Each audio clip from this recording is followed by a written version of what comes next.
Hello बच्चों, नमस्कार।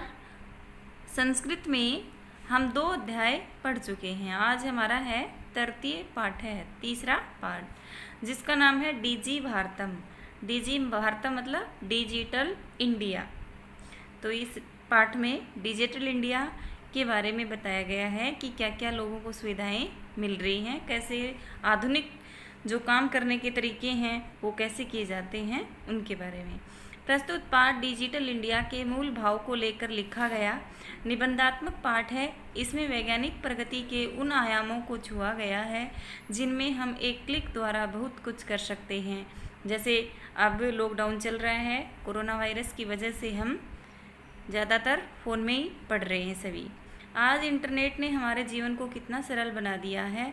हम भौगोलिक दृष्टि से एक दूसरे के अत्यंत निकट आ गए हैं।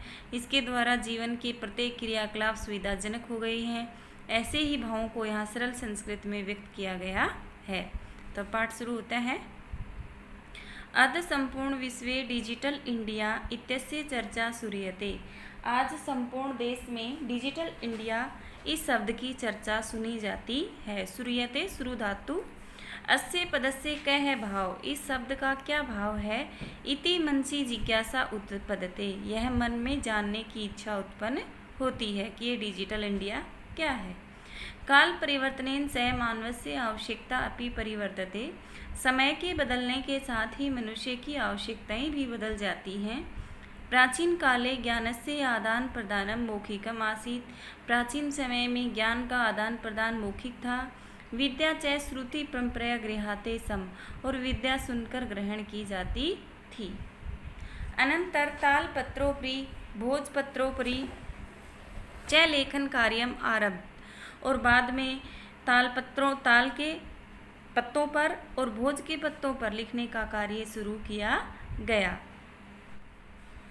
परिवर्तिनी काले कगर्दस्य लेखन्या च आविष्कारेण सर्वेषामेव मनोगतानां भावानां कगर्दोपरि लेखनम प्रारब्ध। परिवर्तन के समय में कागज और कलम के आविष्कार से सभी मनोभावों को कागज के ऊपर लिखना शुरू कर दिया गया। मनोगतानां में मन में आए हुए भावों को। टंकण यंत्रस्य आविष्कारेण तु लिखिता सामग्री टंकिता सती बहुकालाय सुरक्षिता अतिष्ठत, और जो टाइप मशीन होती है, टंकण यानी टाइप करने का यंत्र के आविष्कार से तो लिखी हुई सामग्री को बहुत अधिक समय के लिए सुरक्षित रखा जाने लगा। वैज्ञानिक पर विधे प्रगति यात्रा पुनरपि अग्रे गता, वैज्ञानिकों की जो नई तकनीक है, नई विधि है, वो फिर भी आगे ही बढ़ती रही। पुनरपि यानी फिर भी। अद्य सर्वाणि कार्याणि संगणक नामकेन यंत्रेण साधितानि भवन्ति, आज सभी कार्य संगणक यानी कंप्यूटर नामक यंत्र के द्वारा किए जाते हैं, साधितानि किए जाते हैं। समाचार पत्राणि पुस्तकानि च कंप्यूटर माध्यमेन पठ्यन्ते लिख्यते च, समाचार पत्र पुस्तकें भी कंप्यूटर के द्वारा पढ़ी और लिखी जाती हैं। कगर्दो दोगे वृक्षाणाम उपयोगेन वृक्षाकर्त्यन्ते सम, कागज के उद्योग में वृक्षों का उपयोग होता है, इसलिए पेड़ों को काटा जाता था। परम लेकिन संगणकस्य अधिकाधिक प्रयोगेण वृक्षाणाम कर्तने न्यूनतम भविष्यति इति विश्वास, लेकिन कंप्यूटर के अधिकाधिक प्रयोग से पेड़ों के काटने में कमी होगी, यह विश्वास है। अनेन पर्यावरण सुरक्षाया देशी महान उपकारो भविष्यति, जिससे पर्यावरण की सुरक्षा में भी की दिशा में भी महान उपकार होगा। अधुना आपणे वस्तु क्रयार्थम रूप्यकाणाम अनिवार्यता न अस्ति, आज कल बाजार में वस्तुएं खरीदने के लिए रुपयों की आवश्यकता जरूरी नहीं है।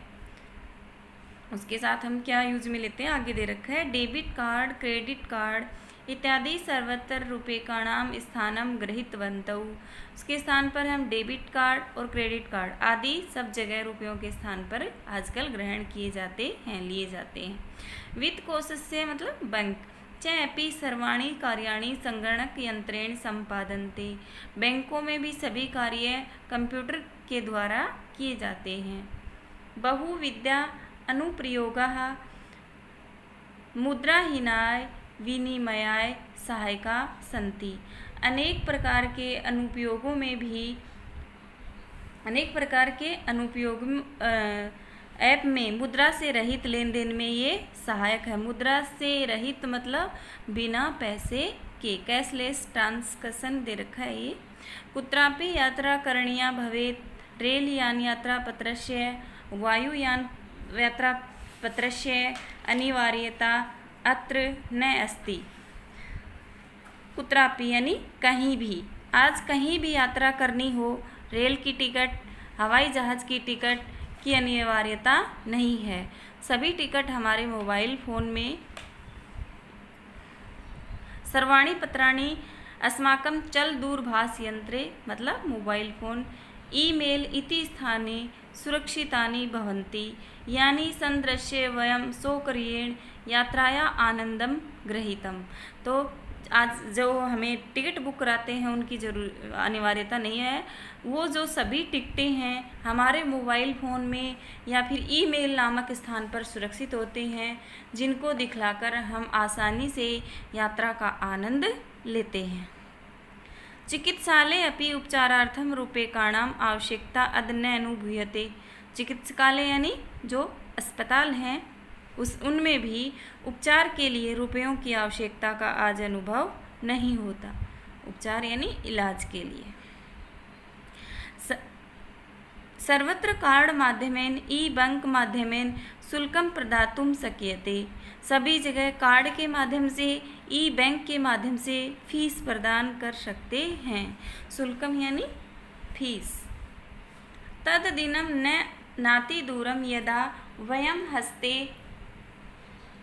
एकमात्रं चल दूरभाष यंत्रमादाय सर्वाणि कार्याणि साधितुं समर्था भविष्यामः। वह दिन अधिक दूर नहीं है जब हम हाथ में एकमात्र मोबाइल फ़ोन को लेकर सभी कार्य संपन्न करने में समर्थ हो जाएंगे, भविष्य में हो जाएंगे। वस्त्रपुट के रूप्यकाणाम आवश्यकता न भविष्यति। जेब में रुपयों की आवश्यकता नहीं होगी। पासबुक, चेकबुक इत्यादि आवश्यकता न भविष्यति। पासबुक, चेकबुक इन दोनों की आवश्यकता भी नहीं होगी। पठनार्थम पुस्तकानाम समाचार पत्राणाम अनिवार्यता समाप्त प्राया भविष्यति। पढ़ने के लिए पुस्तकों की और समाचार पत्रों की भी अनिवार्यता लगभग समाप्त हो जाएगी। लेखनार्थम अभ्यास पुस्तिकाया कगर्दस्य वा नूतन ज्ञान अवसीर्णार्थम शब्दकोशय अपि आवश्यकता अपि न भविष्यति। और लिखने के लिए अभ्यास पुस्तिका की अथवा कागज़ की अथवा नवीन ज्ञान को खोजने के लिए शब्दकोश की भी आवश्यकता, नए ज्ञान को खोजने, नूतन ज्ञान अवसीर्णार्थम यानी नए ज्ञान की खोज के लिए शब्दकोश की भी आवश्यकता नहीं होगी। शब्दकोश इंग्लिश में इसको डिक्शनरी बोलते हैं। अपरिचित मार्गस्य ज्ञानार्थम मार्गदर्शकस्य मानचित्रस्य आवश्यकताया अनुभूति अपि न भविष्यति। अपरिचित मार्ग को जानने के लिए मार्गदर्शक मानचित्र की आवश्यकता का अनुभव भी नहीं होगा।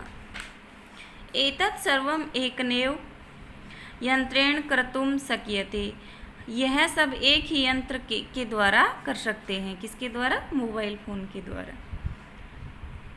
शाकादि कार्यार्थम फल कार्यार्थम विश्राम गृहेषु कक्षं सुनिश्चितं कर्तुं चिकित्सालय शुल्कं प्रदातुं विद्यालय महाविद्यालय च अपि शुल्कं प्रदातुं किं बहुना दानमपि दातुं चल दूरभाष यंत्रमेव अलम।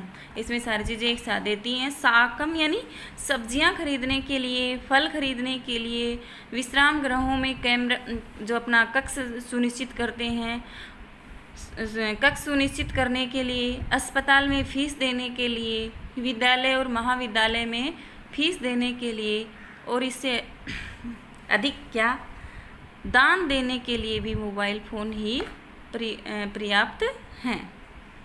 अलम यानी पर्याप्त मत, दानमपि यानी दान देने में।